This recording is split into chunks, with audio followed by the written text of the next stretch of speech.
Hello students, आज हम class 7th का साइंस का चैप्टर नंबर 5 स्टडी करेंगे जिसका नाम है अम्ल, क्षारक और लवण।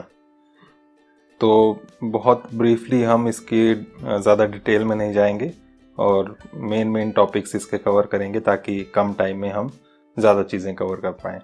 तो अम्ल क्या चीज़ है और क्षारक क्या चीज़ है, डायरेक्ट उस पर आते हैं क्योंकि चैप्टर का नाम ही है अम्ल, क्षारक और लवण। तो अम्ल ऐसी चीज़ें हैं जिनका स्वाद खट्टा होता है और उनके अंदर वो खट्टा क्यों है, क्योंकि उसमें अम्ल है। तो अम्ल जो है वो खट्टी चीज़ें हैं, जो भी स्वाद में खट्टी हैं उसके अंदर अम्ल है और उनकी प्रकृति को हम अम्लीय कहते हैं।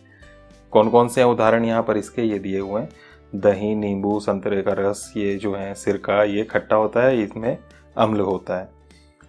और जो क्षारक हैं, क्षारक जो है उनका स्वाद कड़वा होता है और साथ में वो साबुन जैसा चिकना महसूस होता है जब हम उसे छूते हैं।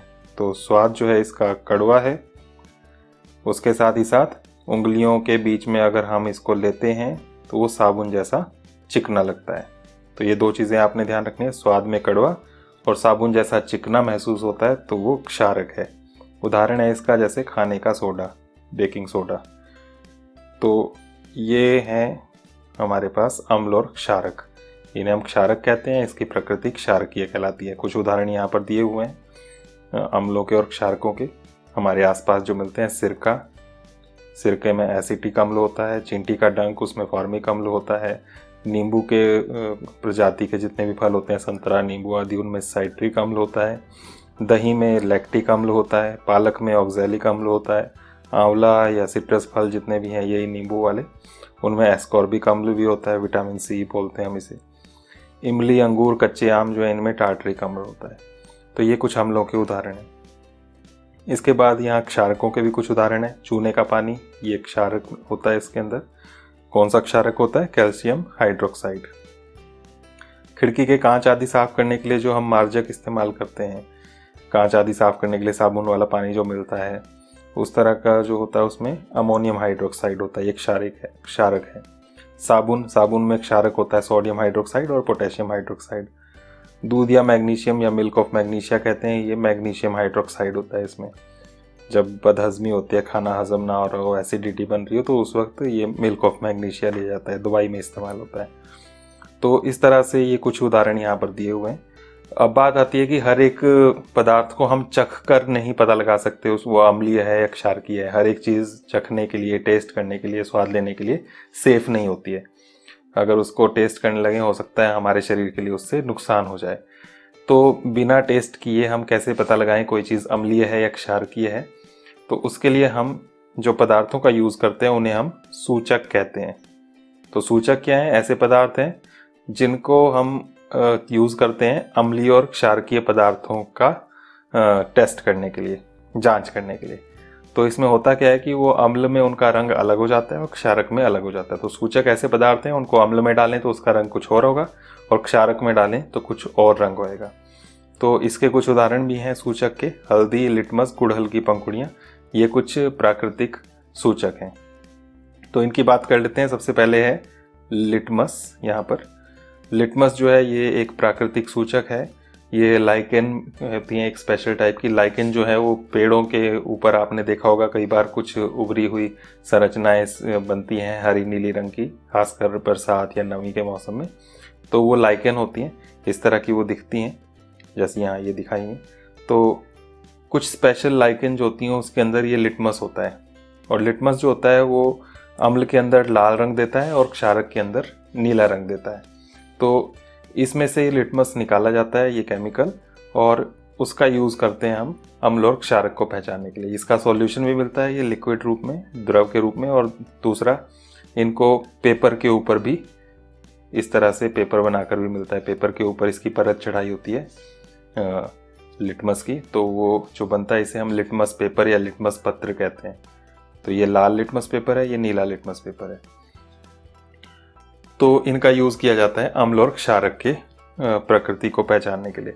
तो कोई पदार्थ अम्लीय है या क्षारकीय है उसका पता कैसे चलेगा? अभी हमने बात की कि लाल रंग जो आता है वो अम्ल में आता है और नीला रंग क्षारक में आता है। तो अगर हमने कोई पदार्थ लिया और उसमें हमने लाल लिटमस डाला और वो नीला हो गया, तो इसका मतलब वो क्षारक है। और अगर नीला लिटमस लिया और वो लाल हो गया तो इसका मतलब वो अम्लीय है।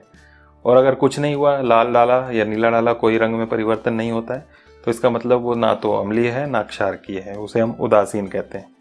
तो इस तरह से हम जांच करते हैं किसी भी पदार्थ की कि वो अम्लीय है या क्षारकीय है।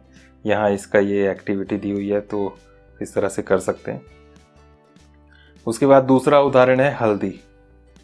हल्दी जो है उसको भी हम देखें तो हल्दी जो है वो वैसे देखने में पीले रंग की होती है, लेकिन वो क्षारक में लाल रंग देती है। आपने देखा होगा कि जब आप हल्दी का दाग लगा कोई कपड़ा धोते हैं साबुन से, तो वो हल्दी का दाग जो है वो लाल हो जाता है। तो इसलिए क्योंकि साबुन में क्षारक है, तो क्षारक में हल्दी लाल रंग देती है। तो उसकी यहाँ पर एक एक्टिविटी भी दी हुई है। इस तरह का हम कार्ड बना सकते हैं, जैसा यहाँ ये कार्ड दिखा रहे हैं। तो इसमें क्या किया है, एक प्लेन पेपर लिया है और उस पर हल्दी का पेस्ट जो है वो लगा दिया, उससे पीला रंग कर दिया है। हल्दी की वजह से पीला रंग आ गया। उसके बाद फिर आप ब्रश से या फिर ये जो कॉटन बड होती है रुई वाली, इससे आप साबुन वाला पानी इसमें लगाएंगे, उससे डिज़ाइन बनाएंगे, तो वो लाल रंग उभर कर सामने नज़र आएगा, जैसे यहाँ पर लाल रंग ये बन रहा है। तो इस तरह से क्षारकों में हल्दी जो है वो लाल रंग देती है। तो इससे भी हम क्षारकों का पता लगा सकते हैं। तीसरा यहाँ पर गुड़हल की पंखुड़ी है।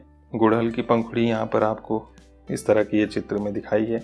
गुड़हल ये फूल होता है और इसकी पंखुड़ी जो है ये लाल रंग की या डार्क गुलाबी रंग की होती है। और इसका इस्तेमाल भी हम जो है सूचक के रूप में कर सकते हैं। तो इसको कैसे यूज़ करना है, तो गुड़हल के जो फूल हैं उसकी पंखुड़ियाँ लेंगे हम और उसको गर्म पानी में डालेंगे और कुछ देर तक उसमें रहने देंगे। उससे क्या होगा कि इसकी पंखुड़ियों का रंग जो है वो पानी में आ जाएगा, तो वो सूचक जो है वो आपका तैयार हो जाएगा।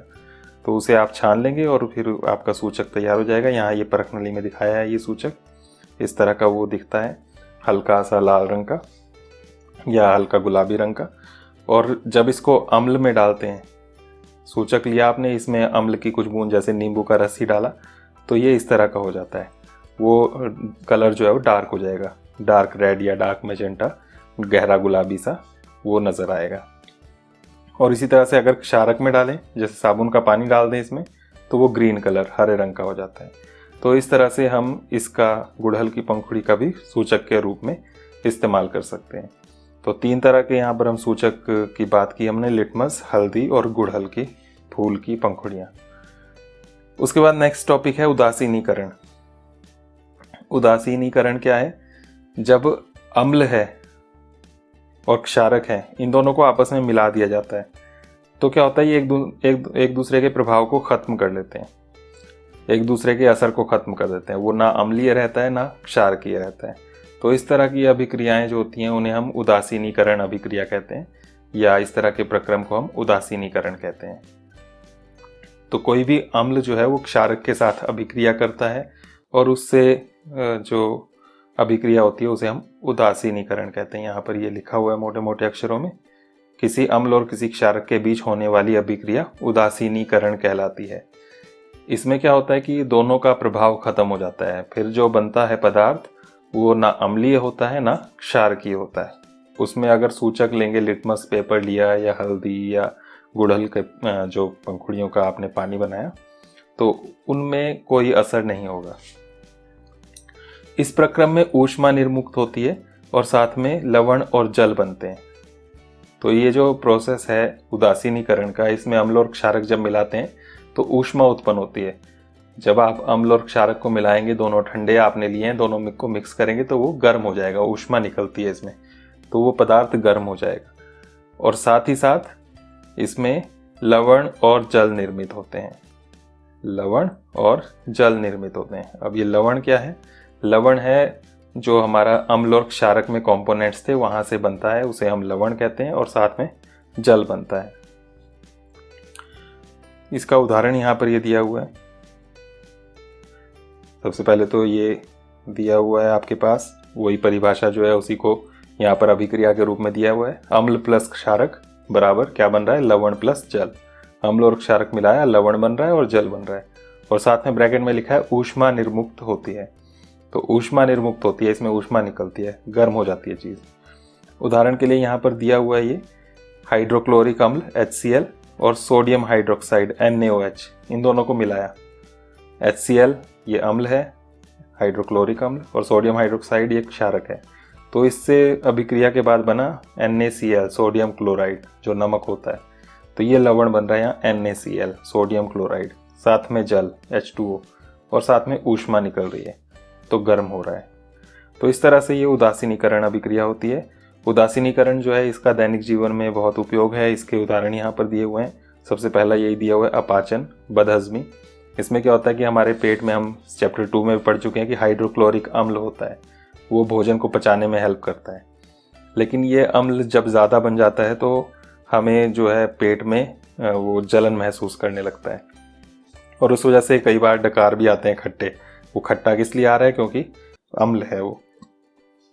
तो इस प्रॉब्लम से बचने के लिए, प्रॉब्लम को ठीक करने के लिए हम ये जो दूध या मैग्नीशियम, मिल्क ऑफ मैग्नीशिया की बात कर रहे थे, उसका इस्तेमाल किया जाता है दवाई के रूप में।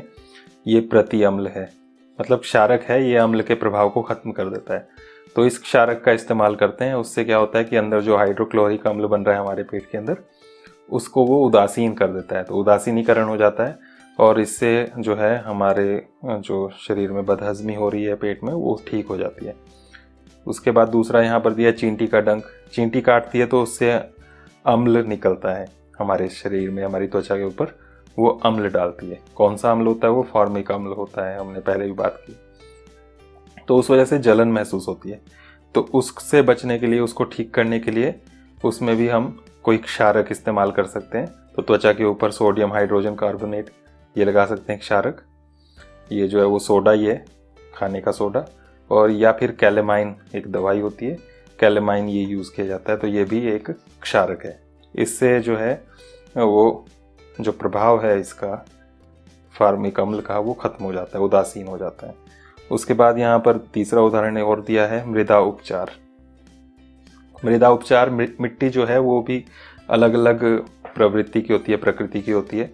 कई बार वो अम्लीय होती है। अगर अम्लीय है तो उसमें क्षारक डाले जाते हैं ताकि वो उदासीन हो जाए, क्योंकि पौधे जो हैं ना अम्लीय में ज़्यादा अच्छे उगते हैं, ना ही क्षारकीय मिट्टी में ज़्यादा अच्छे उगते हैं।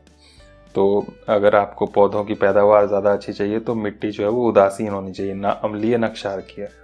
तो जांच करने पर अगर पता लगता है कि वो अम्लीय है तो उसमें क्षारक मिलाते हैं ताकि वो उदासीन हो जाए, और अगर क्षारकीय है तो उसमें अम्ल डाल देते हैं जिससे वो उदासीन हो जाए। तो इस तरह से मृदा को, मिट्टी को उदासीन करने के लिए भी इसका इस्तेमाल किया जाता है। उसके बाद लास्ट उदाहरण ये है कारखानों का अपशिष्ट। तो कारखानों से जो अपशिष्ट कचरा निकलता है वो अम्लीय होता है ज़्यादातर। तो ऐसे पदार्थों को सीधा ही, अगर वहाँ से जो कूड़ा कचरा निकला उसको नदियों में, जलाशयों में ऐसे ही बहने दें तो मछलियाँ और अन्य जलीय जीव जितने भी हैं उनको नुकसान हो जाएगा। तो उसके लिए हम क्या करते हैं, कारखानों में जो अपशिष्ट निकल रहा है उसको नदियों में डालने से पहले उसमें क्षारकीय पदार्थ मिला देते हैं। तो क्षारकीय पदार्थ मिलाने से वो उदासीन हो जाएगा, जिससे उसमें जो अम्ल है उसका प्रभाव खत्म हो जाएगा। तो उससे जलीय जीवों को कोई नुकसान नहीं होगा। तो इस तरह से ये चैप्टर था यहाँ पर, अम्ल, क्षारक और लवण। अब आप समझ ही गए होंगे इसमें क्या क्या चीज़ें हैं। तो उस तरह से आपने इसको समझ के ये जो एक्सरसाइज है यहाँ पर, इसके क्वेश्चन के आंसर्स करने हैं, और जब हम नेक्स्ट वीडियो में मिलेंगे तब हम इनके सॉल्यूशन करेंगे। तो आज के लिए इतना ही। Thank you. नेक्स्ट वीडियो में मिलते हैं।